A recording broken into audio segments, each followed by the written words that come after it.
ආයිබෝවන් කොහොමද කට්ටිය QZ170 engine එකක් අලුත් වැඩියා කරන්න මේක තමයි ගොඩක් කල් කෙනෙක් ගලවලා තිබුණ එකක් අලුත් වැඩියා කරලා දෙන්න කියලා ගොඩ දවසකින් ඉඳන් කිව්වා. ඉතින් අද තමයි ගලවගෙන ආවේ.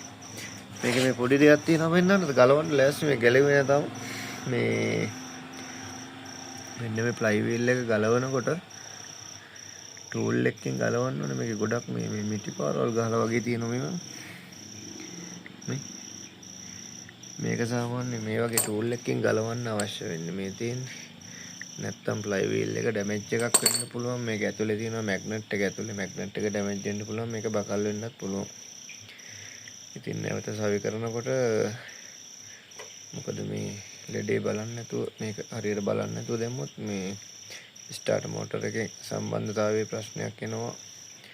මේක පොඩ්ඩක් ভাইබ්‍රේෂන් වගේ තත්ත්වයකට එන්නත් පුළුවන් ස්ටාර්ට් එකේ මේක ඕවල් යනකොට.